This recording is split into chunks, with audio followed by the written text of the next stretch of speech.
Family man's కాకుండా బజార్ నా కొడుకులకి ఈ రివ్యూ. అబ్బా hi guys, welcome back to checklist movie time. కొత్తగా వచ్చినట్లయితే సబ్స్క్రైబ్ చేసుకోండి. ఆల్రెడీ సబ్స్క్రైబ్ చేసుకున్న వీడియోని పూర్తిగా చూసేయండి. ఈరోజు మార్నింగ్ మన శంకర వరప్రసాద్ గారు మూవీ చూడడం జరిగింది. మూవీ చూసిన తర్వాత నాకు ఒకటి అర్థమైందండి. నాకు ఇన్ని రోజులు ఒక డౌట్ ఉండే, నేను బజార్ నా కొడుకునేమో అని. కానీ ఈరోజు నాకు పిచ్చ క్లారిటీ వచ్చేసింది, నేను బజార్ నా కొడుకునే. అబ్బా మన అనిల్ రావుపూడి గారు చెప్పినట్టు ఈ సినిమాలు అందరికి ఎక్కవండి. బేసిక్గా మనలాంటి వాళ్ళకైతే అస్సలు ఎక్కువ.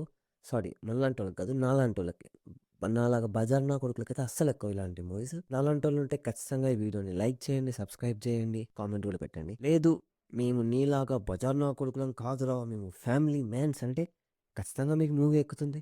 థియేటర్కి వెళ్ళండి, మూవీ చూడండి, ఎంజాయ్ చేయండి, పండగ చేసుకోండి, అంతే. ఎత్తిన వేళ్ళు ముడుచుకుంటాయి, జారిన నోళ్ళు మూసుకుంటాయి. There is no class, no mass, only books. బేసిక్గా సినిమాలో ఏముండదండి, ఒక సీరియల్ లైన్ పట్టుకొచ్చుంటారు. ఆ సీరియల్ లైన్ తీసుకొని దానికి ఒక 3-4 సాంగులు, ఒక 3-4 ఫైట్లు యాడ్ చేసేసి సినిమా తీసి మనం ముఖాన కొట్టింటారు, అంతే. అంతకు మించి మూవీలో ఇంకేముండదండి, కంప్లీట్ సీరియల్ స్టోరీయే.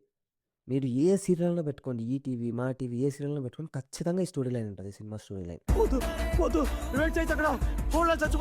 కానీ ఏ మాటకు ఆ మాటకి అనిల్ రావుపూడి గారిని మెచ్చుకోవచ్చండి. ఎందుకంటే ప్రతిసారి ఒక సీరియల్ లైన్ని పట్టుకొచ్చి దాన్ని సినిమా తీసి ఒక 200 కోట్లు కొట్టి వెళ్ళిపోతాడు. నాకు తెలుసురా ఆడు చావడని, ఆడి body box office. Second half కంటే ఫస్ట్ హాఫ్ చాలా బెటర్ అండి. ఫస్ట్ హాఫ్లో కొన్ని కామెడీ కూడా మీకు పండుతుంది. ఎలా అంటే ఇప్పుడు ఫస్ట్ హాఫ్లో ఒక 10 సీన్లు ఉన్నాయనుకో, ఒక 2-3 సీన్లు ఖచ్చితంగా కామెడీ పండుతుంది. ఖచ్చితంగా మీరు నవ్వుతారు కూడా 2-3 సీన్స్కి.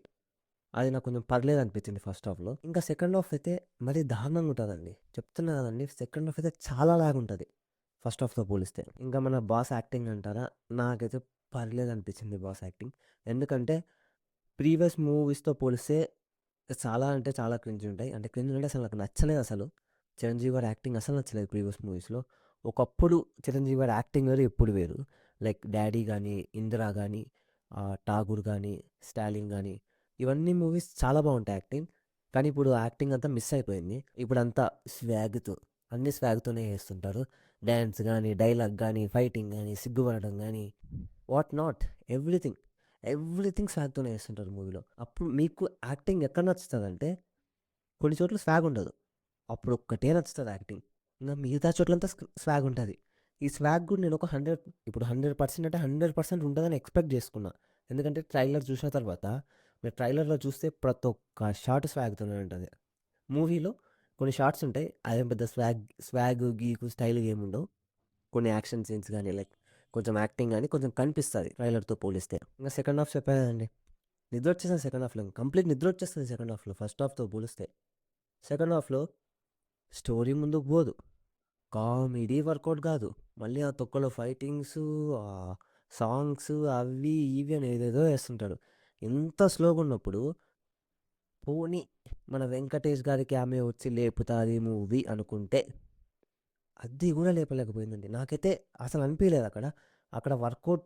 అక్కడ వెంకటేష్ గారి క్యామియో సెట్ కాలేదనిపించింది. వెంకటేష్ గారి క్యామియో వచ్చిన తర్వాత కూడా నాకైతే ఇంకా స్లో అనిపించింది. ఎందుకంటే వాళ్ళిద్దరి మధ్యలో జరిగే కామెడీ సీక్వెన్స్ కానీ, ఆ స్టోరీకి కనెక్ట్ చేసిన విధానం కానీ, మళ్ళీ అందులో సాంగ్స్, వెంకటేష్ గారితో సాంగ్, మళ్ళీ ఫైటింగ్, ఇదంతా నాకు అసలుకి ఎక్కలేదు. నాకెందుకో చాలా ఇరికిచ్చినట్టు అనిపించింది. మన డైరెక్టర్ గారు చెప్పినట్టు ఇదంతా చిరంజీవి గారి ఐడియానే అని చెప్పారు కదా, అందుకే అమాయకం ఇరికించం అన్నట్టే ఉంది వెంకటేష్ గారి క్యారెక్టర్. నాకైతే పెద్దగా వర్కౌట్ కాలేదు వెంకటేష్ గారి క్యారెక్టర్ కూడా సెకండ్ హాఫ్లో. అక్కడ స్పేస్ లేదు, స్పేస్ నేను క్రియేట్ చేసుకుని తీసుకున్నాడు. మూవీలో ఒక సీన్ చెప్తానండి ఇప్పుడు నేను, అది లీక్ అనుకోండి, ఏమైనా అనుకోండి, బట్ ఒక సీన్ అయితే చెప్పాలనుకున్నాను నేను మూవీ చూసినప్పుడు. ఎలా అంటే ఇప్పుడు ఒక పోలీస్ స్టేషన్ ఉంటుంది, పోలీస్ స్టేషన్లో ఒక పోలీస్ ఆఫీసర్ని ఒకడు చంపేస్తే అప్పుడే కరెక్ట్గా ఒక టీ బాయ్ టీ ఇవ్వడానికి వస్తాడు ఆ పోలీసులకి. వాడు, ఆ చంపినోడు ఆ టీ బాయ్ మీదకి దబ్బేస్తారు వీడే చంపినాడని. అసలు అదైతే అంత అంత వరస్ట్ అనిపించింది, వరస్ట్ రైటింగ్ అనిపించింది అక్కడ ఆ సీన్ తర్వాత.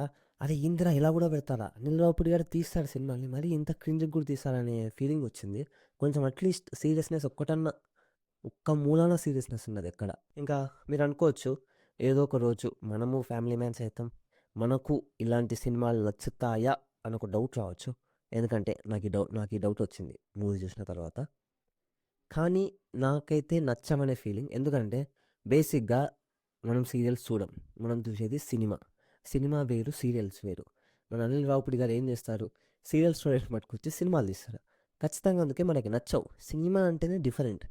ఇంక సీరియల్‌కి, సినిమాకి తేడా లేకుంటే ఇంట్లోనే కూర్చొని చూసుకుంటాం కదా! ఫ్యామిలీతో అందరం హ్యాపీగా. ఇంక అంతే అండి. మాట్లాడుకోవడానికైతే ఏం లేదు. మీరు మూవీ చూసినట్లయితే ఖచ్చితంగా మీ ఒపీనియన్‌ని కామెంట్స్‌లో చెప్పండి. లైక్ చేయండి, షేర్ చేయండి, కామెంట్ చేయండి. That's it guys. Tata bye.